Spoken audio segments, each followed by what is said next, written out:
Hello again, everybody. Zach Attack is here by Atakline for this Tuesday, February 7th, 2017. Hope everyone had a great weekend, especially with Super Bowl happening. A review of that game is on this channel, so if you haven't seen that yet, check that out.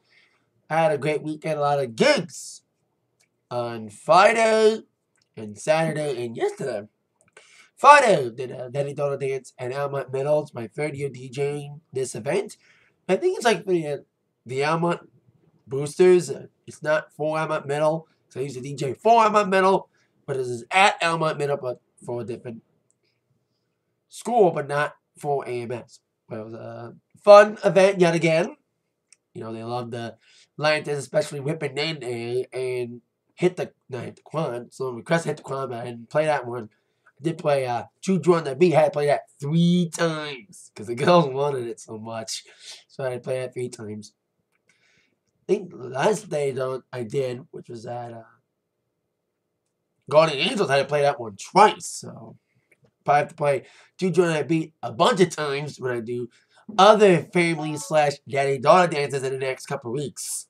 I got like a daddy daughter dance / family dance every Friday this month, starting with this past one. So another packed crowd, about 200 people. They love the slow songs as well as the fast songs. Uptown did well. Can't Stop the Feeling. Even songs I have not played a little bit, like Call Me Maybe by Carly Rae Jepsen did pretty well. I have played Carly Rae Jepsen's song doing these Daddy Daughter dances. I think last year I started playing it because some people started requesting it, and it kind of worked. Even though the fact that the girls probably weren't even like 2 or 3 when that song came out in 2012. So, but still a fun song. Same with Dynamite by Taylor Cruz. Haven't played that one in a bit, but I got requested. Then, Romeo High School. 2 gigs. First Saturday was the Romeo High School Cherry Week dance. I did a basketball game last Wednesday for the boys after the girls lost on Tuesday and boys won. Undefeated at the boys games when I'm there, so that's cool. But Cherry Week dance, great way to end it. I won a Charity Week raffle, the 50/50 raffle, donated it back to the charity, which is to a local homeless shelter. A lot of events for Charity Week, and I was part of that with the game on Wednesday and the Charity Week dance on Saturday, which is amazing yet again. 30 in a row. Speaking of 30 in a row, 30 DJing Almont's dances for the Daddy Daughter, 30 in a row DJing for Romeo. It was another amazing show. Had to revamp the show a little bit. I did play like the gangster songs. They did okay. I thought they'd be a lot better, but they wanted Get Low, yeah, Fungalicious, In the Air, songs that I was dancing to at that school when I was in high school. Even Gangnam Style did pretty well. You know, like Bad and Bougie did well. You know, it was the #1 single. It was, spoiler alert, for later on when I get to the Billboard #1s. Don't Stop Believing, it always is a hit. Doesn't matter how old you are, Don't Stop Believing is popular. No matter if I play it in front of a bunch of 40-year-olds or a bunch of 17-year-olds. They just like that song because it's played a lot. So, and I kind of help because I play it a lot in my gigs. But it was another fun dance this past Saturday. And yesterday, I did my final girls game. I was supposed to do 4 girls games. I actually ended up only doing 2. And unfortunately, we lost them both. We lost against Cussina last night. It was supposed to be, it was a rescheduled game. The 17th of January, it got snowed out, and we got crushed. Apparently, I found out later, Cussina was like the #1 team in the division. They were like 13-2, and the best player was an All-American and going to Georgia Tech. So, tough way to end my regular season for the girls. My 10th year with the teams, and I was 0-2 at the girls' games, but I'm 4-0 at the boys' games. I'm supposed to DJ my final regular season boys' game tonight against Warren Mott, but my dad, my roadie's not doing well today. How do I explain this? He's transdimensional.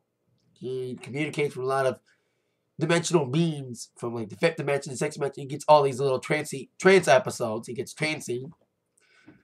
And he hoots and stuff. And whenever he does this, when he gets trancy, he gets tired out and sleeps all day. And he slept all day today. So I'm nervous about whether or not he's going to make it. He had to miss a girls' game on the 10th, a doubleheader. which was the only boys game we missed with the doubleheader. You know, the only game because we missed a couple games, but there were different reasons. The 17th we missed, but it ended up being rescheduled for yesterday, Custodial game.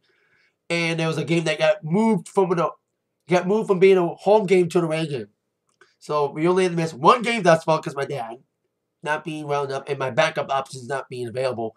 So hopefully my equipment's up there. I got a gig on Friday. So I hope they make it tonight. But we'll probably get the equipment if we have to. If we don't make it tonight. But I hope we do make it tonight. For the final home game for the boys. Regular season. I think we're doing playoffs for the boys. Can't do playoff for the girls because I'm busy. So now with your number ones. Well, we have a still number one movie for the second week in a row. It is Split. Actually, the third week in a row for Split. Making 14 million. The only competition they had was Wings, a prequel or sequel of sorts to The Ring. Was it the third movie? Took years for it to come out. Made a not too shabby 13 million. Let's see how Split does this upcoming week. The only competition it's got this week. It's got very interesting competition. Which one will win? Will it be the rated R sexy film, 50 Shades of Grey? Will it be the rated R action movie, John Wick 2? Or the animated movie, Lego Movie, Batman? Lego Batman! I'm predicting that one will be number one. We haven't had an animated movie out in a while. I expect that one to beat out 50 Shades of Grey and John Wick for Valentine's Day week. So there you go. We have a new number one album on the Billboard charts. And a new old number one on the Billboard Hot 100. New number one album is Migos, who had a big number one single with Bad and Bougie. But now they have the first number one album with Culture. Being aided, of course, by the big hit, Bad and Bougie. With 131 units. Equivalent album units according to Nielsen. It is the second album from Migos. And it's their highest peak, not just the first number one album, but the highest peak debut on the charts. They peaked at 17 with their debut album in 2015. So against the Migos, even though they are the number one album, unfortunately they couldn't make it 2 for 2. They are no longer the number one single. Bad and Bougie is no longer number one. As the song that Bad and Bougie kicked off, Shape of You, is back at number one. Of course, referring to Ed Sheeran, who will be performing on SNL this week. While the 50 Shades Darker song, I Don't Want to Live Forever, is at number 3. The duet with Taylor Swift and Zayn. Yeah, I don't like it. I'm glad no one's requesting it. Because it's mid-tempo, I just don't like it. So, against the Migos being your number one album. But now you have a number one single, new old number one single, Ed Sheeran. And as for Migos, they may be kicked off next week by another rapper. Detroit's own Big Sean. His album, I Decided, came out as a digital exclusive this past Friday. It is set to debut May. Meanwhile, a lot of news concerning Lady Gaga. Man, she's been in the news the last couple of days, especially after a thrilling halftime show this past Sunday at Super Bowl 51. And it wasn't overly political. There was some subtle political statements made, but I liked that it wasn't in your face as many people expected, and it was still a thrilling performance. I think a lot of people thought she'd be more dramatic. You know, people thought she'd have more dramatic costume changes, more theatricality, but for what it was, a greatest hit set, it was great. It was brilliant. It's mentioned in my review. Found out later the jump from the roof was pre-taped. It was a perfect illusion. She only did one new song from a new album, Joanne. But it was a big night for her overall. It is the second highest rated halftime show in Super Bowl history. It pulled a big rating of 117.5 million viewers, which didn't do too bad. Only 3 million shy of the highest rated halftime show being 2 years ago, Katy Perry's 120 million. Her sales went up big time. Joanne's sales went up, including Million Reasons being a big seller because it was performed during the game. And more sales were expected for Joanne as the tour was announced. As a lot of people expected, the tour was announced on early Monday afternoon. The tour will be zooming all around the world. There'll be 2 American legs with a European leg bookmarked in between the American dates. The first American leg of the tour will kick off on August 1st with a couple Canadian dates. She'll be zooming through the West Coast mostly for the first leg, but she'll be in Nebraska and Vegas and California, Cleveland, Chicago, New York, with the first leg ending in Philly on September 10th after playing the ACC in Toronto, and Fenway Park in Boston, and Wrigley Field in Chicago. So she's playing a couple stadiums, and even Citi Field, but mostly arenas. After the European track that begins on September 22nd, she does Rock in Rio, the 15th. And there's a couple Canadian, European dates, which will end on October 28th. The second American leg will kick off November 5th, and she'll be in Detroit on November 7th, and she is the second confirmed performer at the brand new Little Caesars Arena. Kid Rock's doing 6 shows here at the LCA. I'm going to show number 2. And GaGa's now the second confirmed performer to be at the LCA on November 7th. The second U.S. leg will also be in Louisville, Kansas City, St. Louis, D.C., Pittsburgh, Atlanta, who blew a 28-3 lead. Tampa, Houston, Austin, Texas, the second leg ending in Salt Lake City on December the 14th. A lot of Mexican fans disappointed there's no Mexican dates thus far. Maybe we should add those later. So, a lot of GaGa related news. Super Bowl halftime show, second highest rated SB halftime show next to Katy Perry's. She announced the tour dates, and she'll be at the Grammys. A lot of Grammy performers announced the last couple of days. We all days away from the Grammys this upcoming Sunday with James Corden. Should be another big ratings night for CBS. They didn't get Super Bowl, Fox did, but CBS does have the Grammys, and it should be another big night for them. Now, GaGa will be performing with Metallica. A lot of reports came out about that. Now it's seemingly official that GaGa will be performing with Metallica. Interesting pairing. GaGa last year was doing a David Bowie tribute. Now this year she's stepping in with Metallica. Now a lot of speculation on why Metallica is asking GaGa to perform with them. Maybe it's because James Hetfield's experiencing some vocal troubles. They are currently in Copenhagen doing a couple shows. They had to cancel a show Sunday night due to James's vocal problems that almost cut short their show on the 3rd. They are scheduled to perform tonight, which the show is on for the night, as for the 9th. The 5th show got rescheduled for September.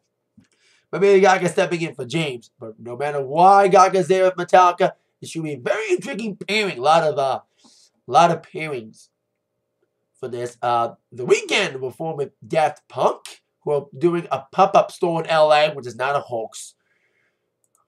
Also,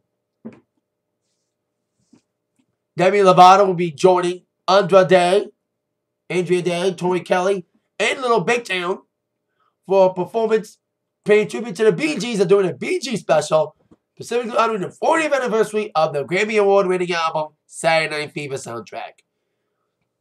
Also, John Legend will be performing the In Memoriam with Cynthia Ivrio, which I heard that the In Memoriam tribute would be 30 minutes long because of all the names of people who died last year. Hope do something with Prince. I'm hearing they might be do something with Prince, with Bruno Mars, and more staying in time performing. So that'd be great. A lot of people performing. Now, only 3 of the 5 Album of the Year nominees are performing. Adele, Beyonce, who announced last week after announcing she's pregnant with twins, and Sturgill Simpson are performing. Drake's not performing due to the fact he's going to be touring, and Justin Bieber's not performing. I'm hearing both of them are boycotting the Grammys because of their inability to honor younger artists. Should have done that 10 years ago when they were giving awards to Ray Charles, Herbie Hancock. So, 10 years too late, boys. A lot of performers that Katy Perry just announced she's performing. Chance the Rapper's performing. Gary Cole Jr. Weeknd, like I said, with Daft Punk. Alicia Keys, Carrie Underwood, Maren Morris, Anderson .Paak, who are new artist nominees. Tribe Called Quest is performing. Keith Urban's performing. The list is huge for Grammy performers. It is big. And when it comes to John Legend's In Memoriam, it would be God Only Knows by the Beach Boys, which would be sung by him. So, can't wait to see how this goes down. Hopefully, it doesn't suck as bad as the VMAs did. God, VMAs sucked this past year. Especially Beyonce before. Hopefully, Beyonce doesn't play another 50-minute performance like she did the VMAs. Anyway, Kelsey Bellamy and Lucas Grammy perform as well. Other Grammys this Sunday at 8, 7 Central on CBS to be hosted by James Corden. Stay away from Trump jokes, but I bet you, unfortunately, he probably will make some. And that is it. Can we please get over the election already? Please. I know everyone's still upset and all, but come on.